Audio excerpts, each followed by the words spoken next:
وعلى آله وأصحابه الذين المهتدين وتابعين من الأئمة المجتهدين وبعد فلما كان كتاب النار أوجز فلما كان كتاب النار كتابا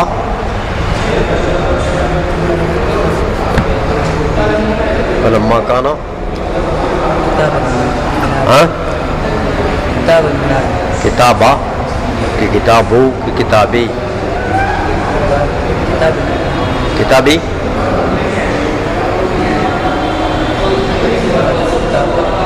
ہاں فلما كان سشے كتاب ہاں یار صاف بات کرو نا. کتابو بے باس کچھ تو ہوگا. كتاب کتاب المنا کیوں کیوں وہ کیوں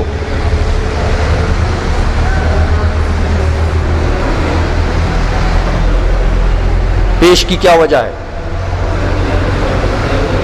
خبر خبر ہے کس کا؟ کس کے لیے خبر ہے؟ یہ کہنا پر ہاں اسم چاورد اخونے والے کا وقی کانا سا عمل کی کانا کیا عمل کرتا ہے؟ خود اسم رکو خبر بنسی اسم لرفا خبر لا ندائے اسم دے. ہاں چلو. كان كتاب النار أوجز كتب الأصول او جزا زو زی أوجز او جزا کیوں خبر کس کا خبر ہے؟ ہاں كان کانا کے لیے. چلو ٹھیک ہے. كتب الأصول متنا وعبارة واشملها نقطا ودراية اشملہا اشملا لے لو کیا چیز ہے؟ واشمل اشملا لے لو کیا چیز ہے؟ أشمل اشملا تو کیوں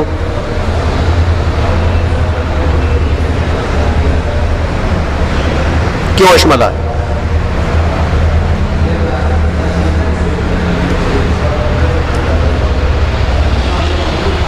خبر ثاني یہ واو کیا کام کرتا ہے؟ وا اش ہاں ہاں عطف کا ہے. تو پھر ہاں وہ عطف عطف کے لیے ہے لیکن پھر کیا کرے گا؟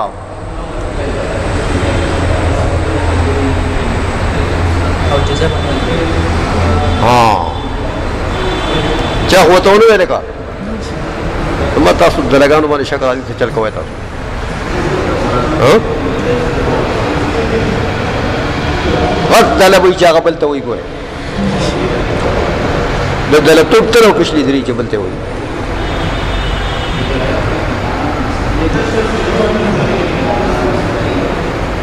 اچھا چلو واشملها ودراية ولم يجتهد به أحد من الشراح الذين سبقون بزمان.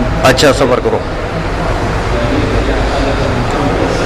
یہ ترکیب معلوم ہوتا ہے تمہاری ٹھیک نہیں ہے. ترکیب کہاں پڑھی تم نے؟ ادھر پڑھی. پھر کیا بات ہو گئی تم اتنا کمزور کیوں ہو گئے؟ ہاں یہ تو فی البدی بات ہونی چاہیے کہ آپ کو یہ ازبر ہونا چاہیے کہ یہ کانا کیا عمل کرتا ہے. یاد ہونا چاہیے. سمجھ آ گئی؟ یہ محنت کرو. یہ پڑھنا بھولنے کے لیے نہیں ہوتا، پڑھنا یاد کرنے کے لیے ہوتا. اچھا اب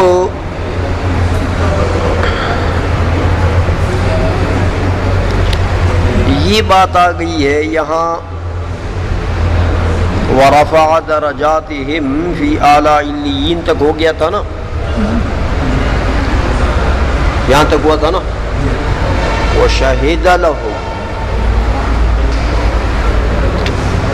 بِالْفَلَاحِ وَالْيَقِينِ شہیدہ میں یہ ضمیر فاعل کس کی طرف عائد ہے؟ محمد صلی اللہ علیہ وسلم کی طرف، جہاں اجرا کی ضمیر ہے، ایدہ کی ضمیر ہے، رفع کی ضمیر ہے، تو شاہدہ کی ضمیر کا مرجع بھی سب ضمائر کا مرجع ہے کہ حضور نے شہادت دی ہے، شاہدہ لہم، لہم کی ضمیر کس کی طرف عائد ہے؟ علماء کی طرف۔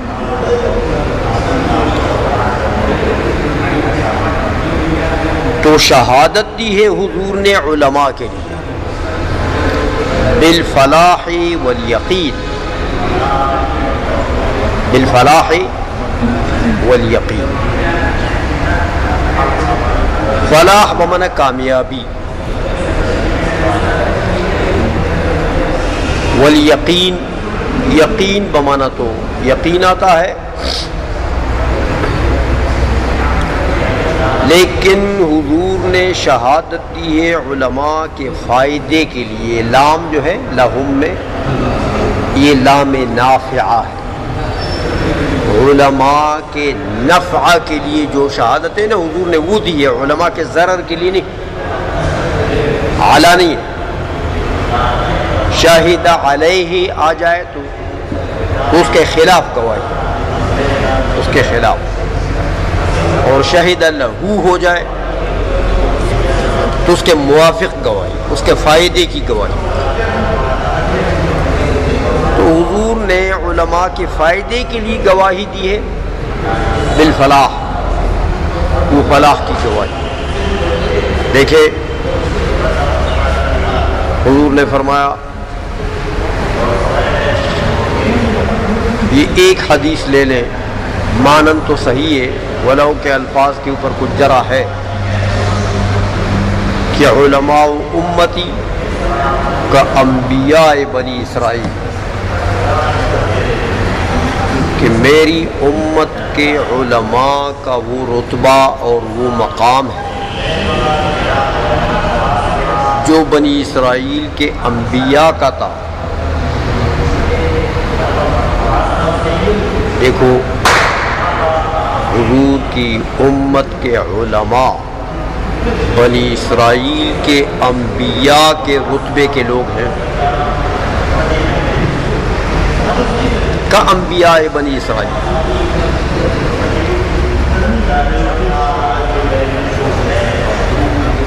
تو یہ فلاح ہے نا،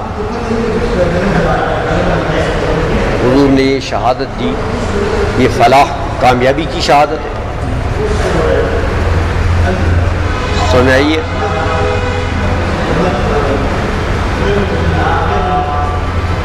دوسری قرآن نے بھی شہادت دی، تو قرآن بھی حضور کی شہادت ہے کہ انما یخشی اللہ من عبادہ العلماء۔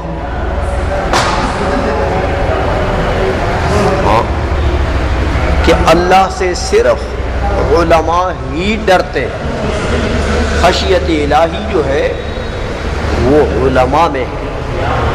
تو جس کے اندر خشیت الہی ہے وہی کامیاب ہے۔ قرآن نے بھی گواہی دی، حضور نے بھی احادیث میں گواہی دی علماء کے لیے، علماء کے فائدے کے لیے۔ اور وہ حدیث بھی میں نے آپ کو سنائی تھی کہ حضور نے فرمایا کہ جنت میں علماء، میری امت کے علماء اور انبیاء کے درمیان ایک درجے کا فرق ہوگا، ایک درجے کا۔ تو یہ بھی کامیابی ہے نا کہ جنت میں تو علماء ہیں اور اتنے اونچے مرتبے میں ہیں کہ ان سے اوپر صرف انبیاء ہیں۔ سمجھ آئیے، ان سے اوپر صرف انبیاء۔ تو یہ شہادت بالفلاح ہے کہ نہیں ہے؟ شہادت بالفلاح والیقین، والامر الیقینی، اور دیکھیں یہ شہادت جو ہے یہ امر یقینی کی ہے کہ نہیں ہے؟ جنت ایک یقینی چیز ہے، نفس الامری چیز ہے، واقعی چیز ہے۔ جنت کے رتبے نفس الامری چیزیں، واقعی چیزیں، یقینی چیزیں، سمجھائیے؟ تو یہ سب یقینیات ہیں۔ تو مطلب یہ ہے کہ حضور نبی کریم صلی اللہ علیہ وسلم نے علماء کی کامیابی اور کامیابی بھی امور یقینیہ میں، کامیابی بھی امور یقینیہ میں حضور نبی کریم صلی اللہ علیہ وسلم نے شہادت دی علماء کی۔ دیکھیں تجار کے لیے کتنا بھی بڑا مالدار اور خان بن جائے یہ شہادت ہے۔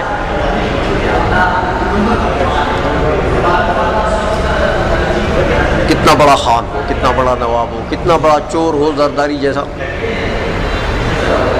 سنائی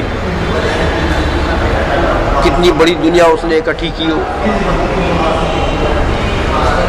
تو یہ شہادت ہے۔ بھائی یہ علم کی برکت ہے، علم دین کی برکت ہے۔ علم دین انسان کو ان مراتب میں لے جاتا ہے۔ پھر کمال یہ ہے کہ علم دین ایک ایسی صفت ہے کہ یہ ذات پات کو چھپا دیتا ہے۔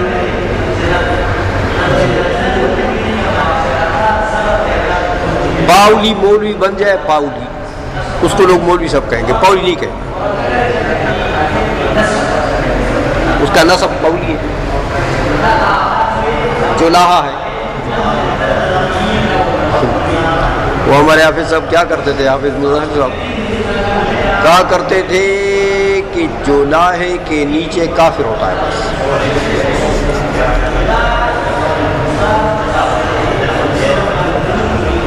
جولاہا جو ہے، پاؤلی جو ہے، یہ بڑا ہلکا ہے نا، مطلب لوگ اس کو نسب کے اعتبار سے ہلکا سمجھتے ہیں، تو کہتے اس سے ہلکا تو کافر ہے اور تو کوئی ہے نہیں۔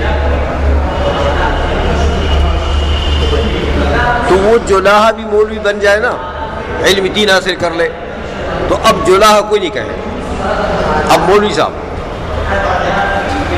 لوگ احترام کریں گے، عزت کریں گے، سب عیوب چھپ گئے۔ علم دین کا کمال آ گیا، اس کمال نے تمام عیوب کو ختم کر دیا۔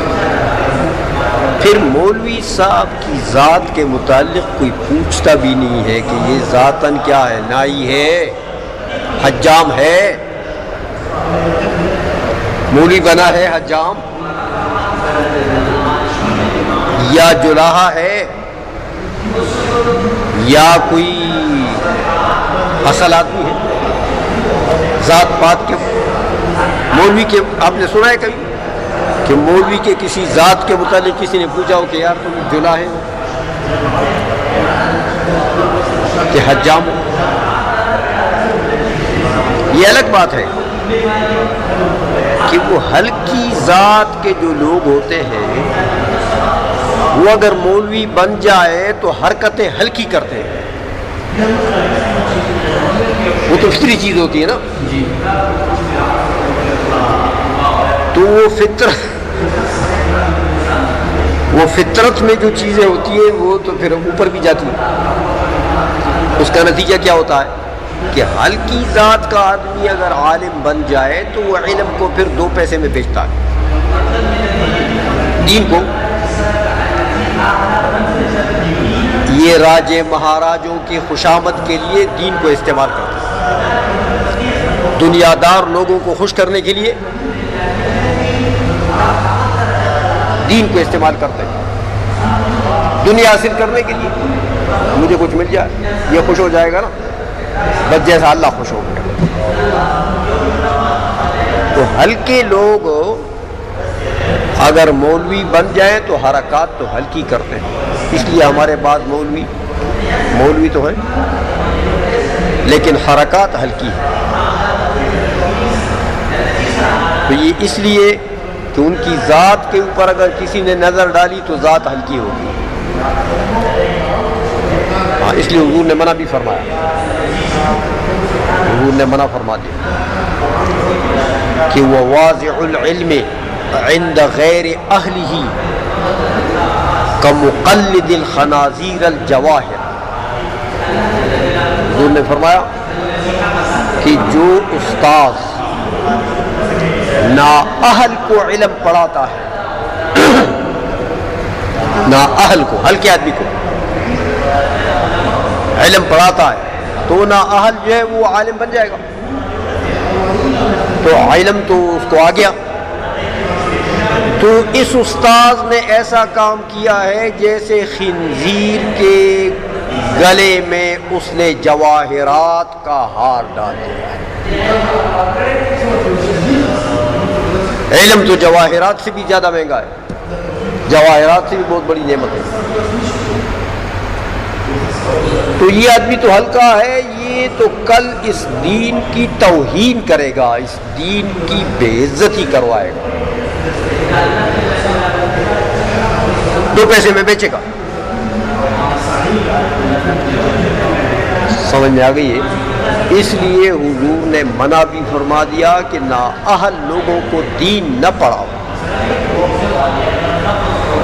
ورنہ یہ دین کو دنیا کمانے کا ذریعہ بنائیں گے.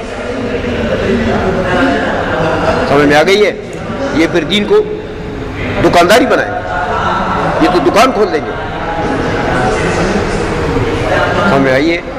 تو منع بھی فرما دیا حضور نے کہ دین محفوظ رہے، دین کی عزت، دین کی عظمت محفوظ رہے. تو دین کی عزت اور عظمت محفوظ کون رکھ سکتا ہے؟ اصل آدمی،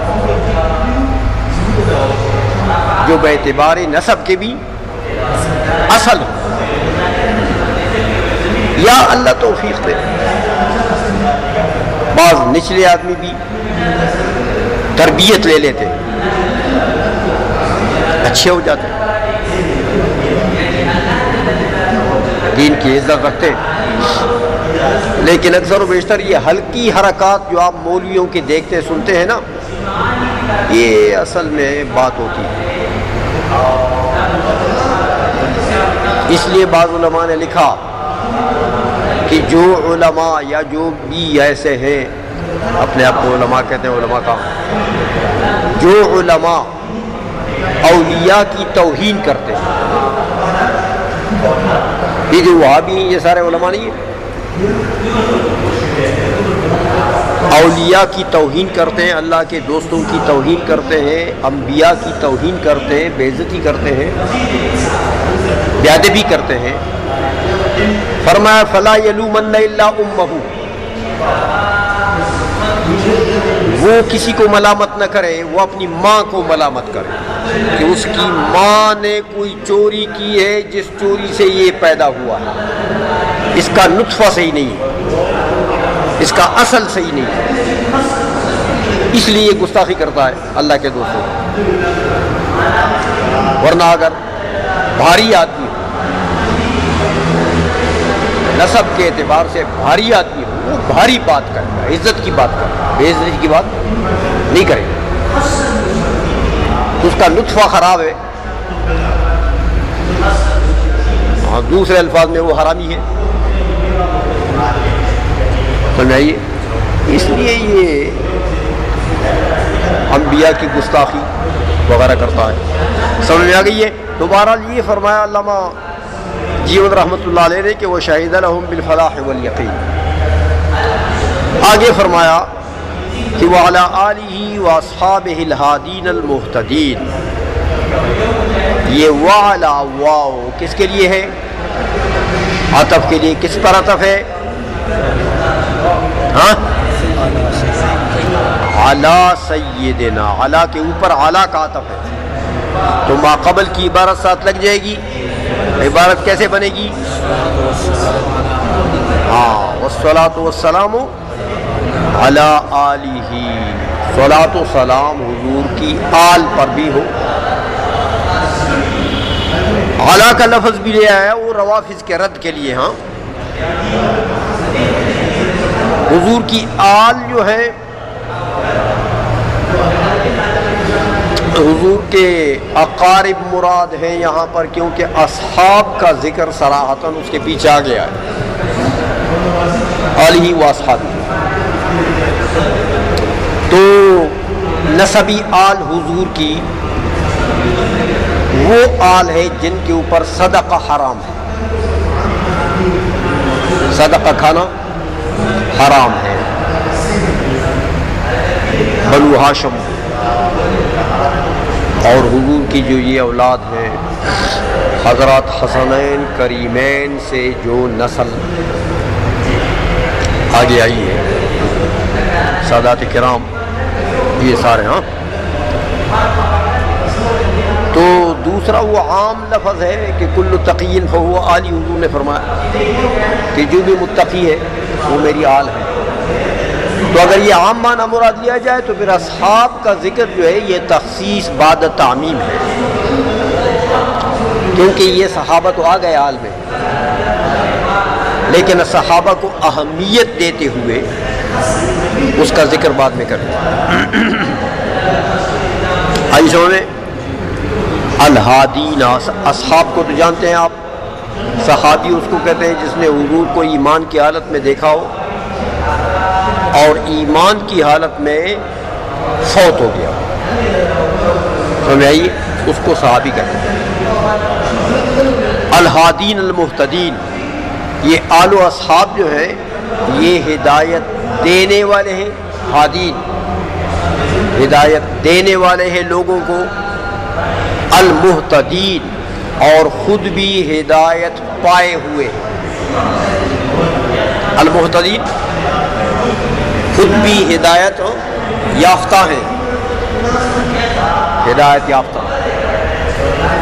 تو حضور نے فرمایا کہ نا کیا اصحابی کالنجوم بأیہم اقتدیتم اہتدیتم، میرے صحابہ آسمان کے تاروں کے جیسے ہیں، جس کو بھی اقتدا کرو گے ہدایت پاؤ. تو ہادین کہہ دیا اور محتدین تو ہے. وَتَابِعِيهِمْ کس پر عطف ہے؟ کس پر عطف ہے؟ آل و اصحاب، آل پر عطف ہے تو علا ساتھ لگ جائے گا نا، وَعَلَى تَابِعِيهِمْ یوں بن جائے.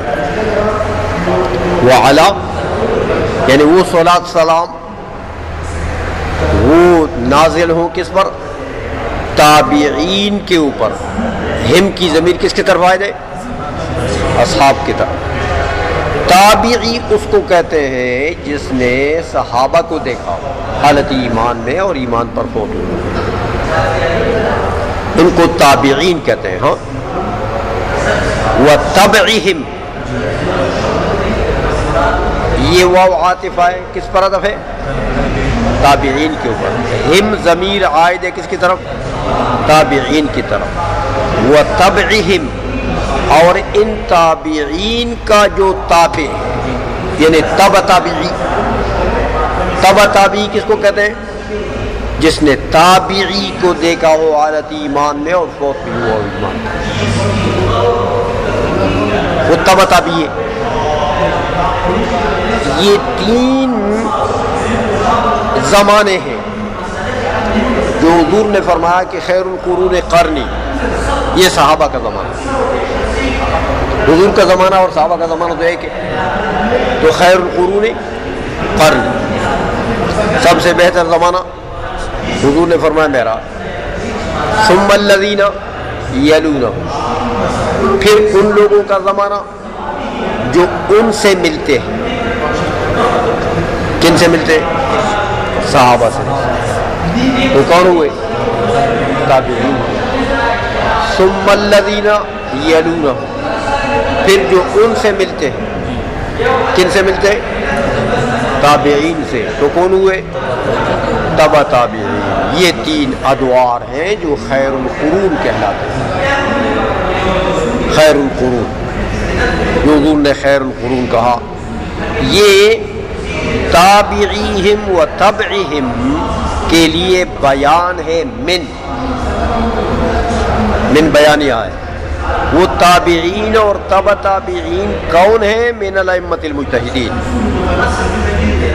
ایک بیان ہو جائے تو ائمہ مجتہدین مراد ہوئے تابعین اور تبع تابعین سے،